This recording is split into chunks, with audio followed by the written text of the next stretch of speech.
इसमें पानी भरा हुआ है। अगर मैं आपसे कहूं कि इसमें छेद कर दिया जाए तो क्या होगा, तो आपके मन में विचार आएगा कि पानी गिरेगा, है ना। आपको ऐसा लग रहा होगा ना, इसमें छेद कर दो तो पानी गिरेगा। अब मैं आपसे कहूं कि नहीं, इसमें पहले से छेद है, तो देखिए, क्यों देख रहे हैं, दिख रहा है पहले से छेद, धोखा है कि नहीं। आपकी वही इंद्रियां हैं, आपकी वही आंखें हैं।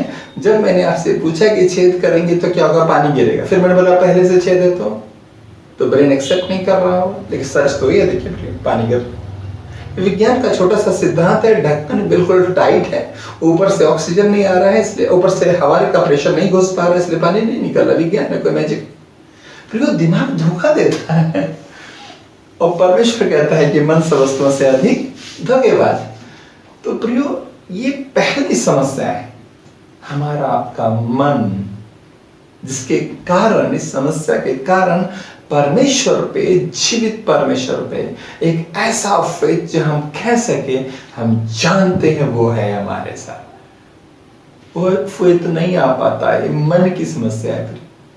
तो ऐसे में आप सोचिए प्रियो, मैं आपसे बताना चाहता हूं, जो हमारा आपका मन अपने सृष्टिकर्ता जीवित परमेश्वर के लिए विश्वास योग्य नहीं है, जो मन हमको धोखा देता है, आपको धोखा देता है, तो जो इंद्रियां, हमारी आपकी इंद्रियां हमको आपको धोखा देती हैं, हम उसके भरोसे, उसके द्वारा जीवित परमेश्वर को कैसे जान सकते हैं।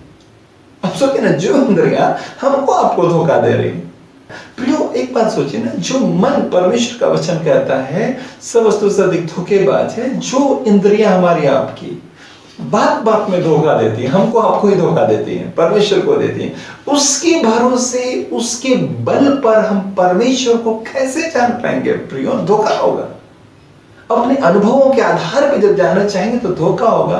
प्रियो, फिर से आपको चैलेंज करता हूं कि यदि जीवित परमेश्वर को, दावा में करता हूं, यदि जीवित परमेश्वर को जानना है, उसके अनुसार वही फेथ चाहिए, जो एक ही मात्र उपाय है कि अपनी इंद्रियों का भरोसा हम आप छोड़ दें और परमेश्वर के वचन पे भरोसा करना शुरू करें।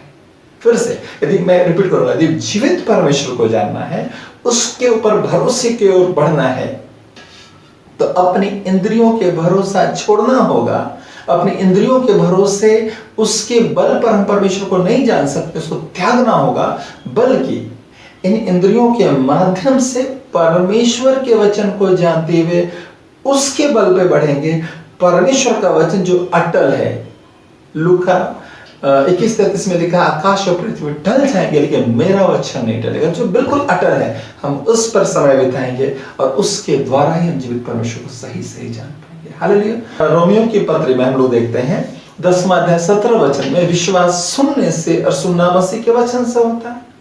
इसका मतलब प्रियो, यदि हम और आप चाहते हैं कि परमेश्वर पे हमारा आपका विश्वास, अडिग विश्वास हो जाए, जहां हम आप कह सकें हमें विश्वास की जरूरत नहीं है, हम जानते हैं कि उसका प्रेजेंस हमारे साथ है। जैसे प्रियो, आपको विश्वास करने की जरूरत नहीं है कि ब्रदर अनवित आपके सामने बोल रहे हैं। क्यों विश्वास की जरूरत क्यों नहीं? इसका एक ही छोटा सा कारण है, क्योंकि आप जानते हैं कि मैं यहां हूं।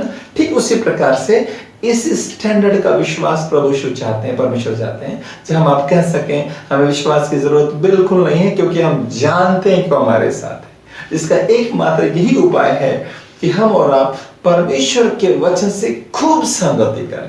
तो प्रियो, वचन तो ऐसे ही कर रहा है, विश्वास सुनने से होता है और सुनना मसीह के वचन से होता है। तो यदि मसीह के वचन को हम आप खूब सुनेंगे, खूब संगति करेंगे, तो एक अटूट विश्वास उत्पन्न होगा, जब आप कह सकेंगे कि हम जानते हैं कि वो है, उसका प्रेजेंस रियल है। इब्रानियों की पत्री 12 अध्याय 2 वचन में लिखा है, विश्वास के कर्ता, विश्वास को जो बनाता है और जन्म देता है और उसमें सिद्ध करने वाले, और जो आपको मजबूत करेगा विश्वास में, उसकी ओर देखते रहो। प्रियो, विश्वास के कर्ता और उस विश्वास में सिद्ध बनाने वाले प्रभु यीशु को हवा में हम आप नहीं देख सकते। प्रभु यीशु को हवा में कहां देखेंगे? प्रियो, यूहन्ना की पत्री 1 अध्याय में लिखा है, आदि, पहला वचन में आदि में वचन था, वचन परमेश्वर के साथ था, वचन ही परमेश्वर था, और 14 वचन में लिखा 14th वर्ष में कि उसने देह का धारण किया। प्रभु यीशु की ओर ताकते रहो, जो लिखा है देखते रहो इब्रानी 12:2 में। इसका अर्थ उसके वचन की ओर देखते रहो, वचन के साथ समय बिताते रहो, और तब वो विश्वास का करता है, वो विश्वास को बना देगा, उसमें मजबूत करेगा। और एक वचन बड़ा अच्छा लिखा है प्रियो, प्रेरितों के काम 20वां अध्याय 32वां वचन में, word of his grace is able to build you up. परमेश्वर का जो वचन है वो उतना सामर्थ्य है कि हमको आपको बना दे, बढ़ा दे। हालेलुया। जरूर मैं निवेदन करूंगा, खूब वचन पढ़िए, और अपने परिवारों के छोटे बच्चों को, चाहे उनको समझ में आए चाहे नहीं आए, परमेश्वर के वचन को लेके बैठना सिखाइए। अगर आप चाहते हैं कि और लोग भी इस सच्चाई को जाने और परमेश्वर के विश्वास में बढ़े, तो प्रिय उसको खूब शेयर कीजिए, ताकि बहुतों तक परमेश्वर की महिमा पहुंचने पाए। हालेलुया। मैं फिर से परमेश्वर को धन्यवाद देता हूं, और जरूर आप सबों पर परमेश्वर की हर एक प्रकार की आशीष है निरंतर बनी रहे, और वचन के साथ खूब संगति करने में पवित्र आत्मा की सहायता आप सबको मिले। मैं फिर से आप सबों को जय मसीह की, परमेश्वर आप सबों को बहुत आशीष।